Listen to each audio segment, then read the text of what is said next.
Hey everybody, welcome back to my channel. So this is the part 4 of chapter number 3rd, class 9th NCERT Economics. Poverty as a challenge. We have already covered the first 3 parts of this chapter, poverty as a challenge, and this is the part 4.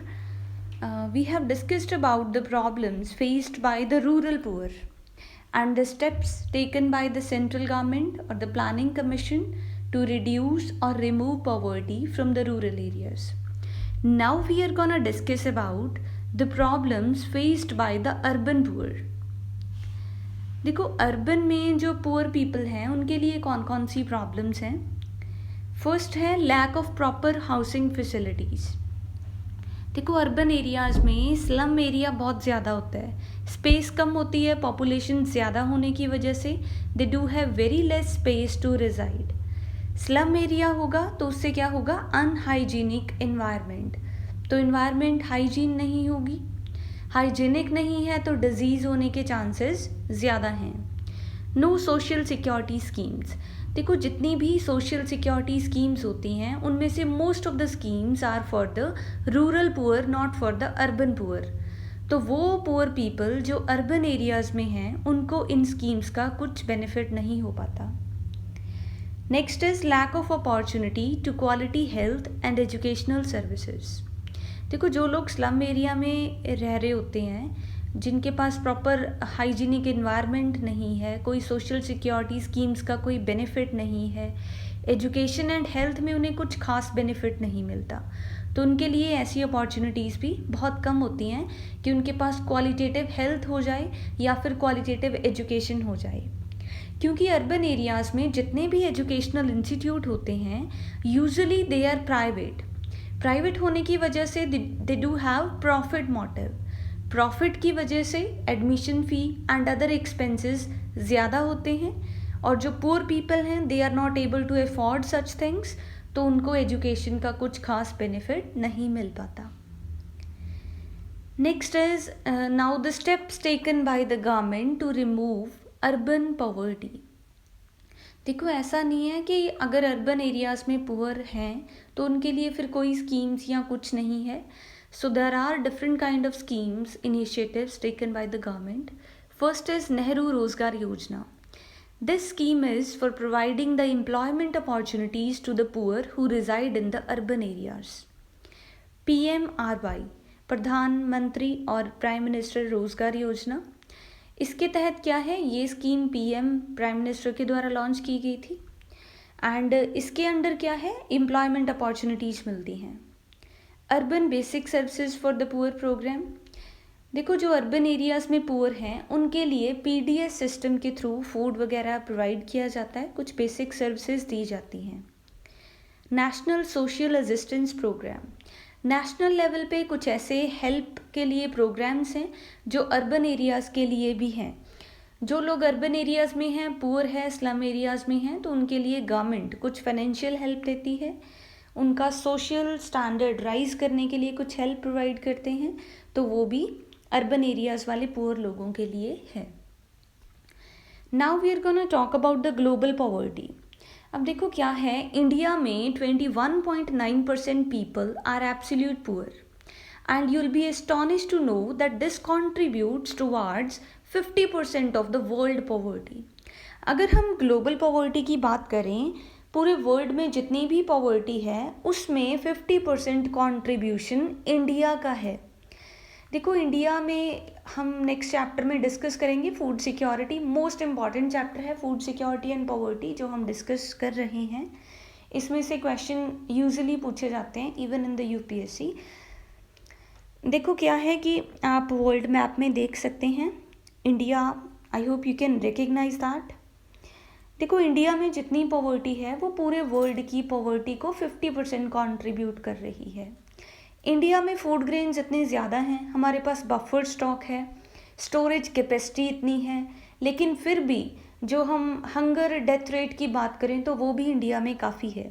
Poor people की बात करें तो वो भी India में है. BPL, below poverty line people, वो भी इंडिया में बहुत ज़्यादा हैं.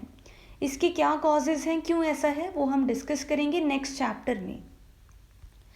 Next is why is poverty a challenge. देखो, अगर कोई गरीब है तो उसे हमें क्या, why we are considering this poverty as a challenge. Poverty को रिड्यूस करना क्यों हमारे लिए चैलेंज है? देखो, फर्स्ट थिंग क्या है, we are a part of India. अगर इंडिया को डेवलप नेशन काउंट करेंगे तो उसमें हमारी भी एक लाइक डेवलपमेंट शो हो रही होती है। ठीक है, तो पॉवर्टी हमारी इकॉनमी में एक चैलेंज बन रखा है। रीजंस क्या हैं? First is political instability. आपने देखा ही होगा, you must have experienced the same, that sometimes क्या होता है, सेंटर में जो गवर्नमेंट होती है, स्टेट में कोई और गवर्नमेंट होती है, तो इससे क्या है, पॉलिटिकल इंस्टेबिलिटी बनी रहती है। हर 5 साल के बाद गवर्नमेंट चेंज हो जाती है तो उनके पास एक ब्लेम गेम होता है कि जो ये फिस्कल डेफिसिट है, ये जो लॉस है, ये जो लोग बिलो पॉवर्टी लाइन है, ये हमारी वजह से नहीं है, ये प्रीवियस गवर्नमेंट की वजह से हैं, दे हैवंट परफॉर्म्ड एफिशिएंटली, तो उसकी वजह से पॉवर्टी हुई है। तो ये सब क्या है, इनस्टेबिलिटी है हमारी गवर्नमेंट में, और यू कैन से कि ये ब्लेम गेम बहुत ज़्यादा खेलते हैं, जिसकी वजह से पॉवर्टी को रिड्यूस करना एक बहुत बड़ा चैलेंज हो जाता है। Lack of implementation of laws. देखो, हमारे इंडिया में बहुत सारी स्कीम्स हैं, MG नरेगा है, PMRY है, SGRY, SGSY, बहुत सारी स्कीम्स हैं, minimum needs programme, 20 point programme, IAAY, Antyodaya Anna Yojana, something like this, right. तो ऐसी बहुत सारी स्कीम है, PDS सिस्टम है, BPL लोगों के लिए अलग से फूड प्रोवाइड किया जाता है गवर्नमेंट से, सब्सिडीज़ मिलती हैं उनको। तो ये सब चीज़ें, लॉज हमारे पास बहुत ज़्यादा हैं लेकिन उनको इम्प्लीमेंट नहीं किया जा रहा। सबसे बड़ी प्रॉब्लम क्या आती है, आइडेंटिफाइंग द बेनिफिशरीज। देखो, क्या होता है कि BPL को कैटेगराइज करना इज़ अ बिग डील। बहुत सारे लोग होते हैं जो अपने आप को बिलो पॉवर्टी लाइन, BPL का टैग नहीं लगवाना चाहते, उसकी वजह से वो अपनी इनकम को अच्छे से रिवील नहीं करते, तो वो BPL में काउंट नहीं हो पाते। सेकेंड थिंग क्या है, कुछ ऐसे भी ग्रीडी पीपल होते हैं जो BPL नहीं होते, they are APL, above poverty line, but वो ऐसे ही कुछ डॉक्यूमेंट्स बनवा के खुद को BPL शो कर देते हैं और वो उसका बेनिफिट लेते हैं PDS सिस्टम का, जो एक्चुअल में पुअर को जाना चाहिए। तो ये सब चीज़ों से क्या हो रहा है कि जो भी स्कीम्स हैं, जो बेनिफिट्स हैं, they are not reaching to the actual beneficiaries. Bogus beneficiaries ज़्यादा हो रखे हैं, बोगस राशन कार्ड्स बहुत सारे हैं। अगर हम डाटा की बात करें तो मिलियंस ऑफ राशन कार्ड्स हैं जो बोगस हैं, जो फेक हैं। तो ऐसे लोग इन स्कीम्स का एडवांटेज ले लेते हैं। इलिटरेसी होने की वजह से बहुत सारे लोगों को पता ही नहीं होता कि उनके लिए ये सब स्कीम्स हैं। सेंट्रल गवर्नमेंट की तरफ से आपको फूड ग्रेन्स बहुत ही कम प्राइसेस पे मिलते हैं।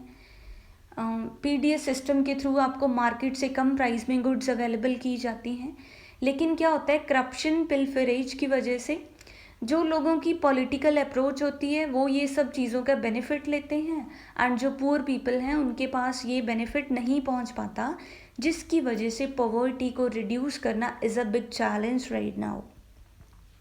Next is caste system. देखो, कास्ट, हमारे इंडिया में कास्ट सिस्टम का बहुत बड़ा इशू है। ये जो कैटेगराइजेशन की जाती है, general categories, schedule caste, backward classes, schedule tribes, these kind of categories, तो ये कई बार क्या करते हैं कि अगर आप जनरल कैटेगरी को बिलोंग करते हो, वेदर यू आर पुअर, चाहे आप बिलो पॉवर्टी लाइन हो, आपकी इनकम कम है, but if you belong to general category then you may not be provided with the benefits of this government, और you can say benefits of the state और central government.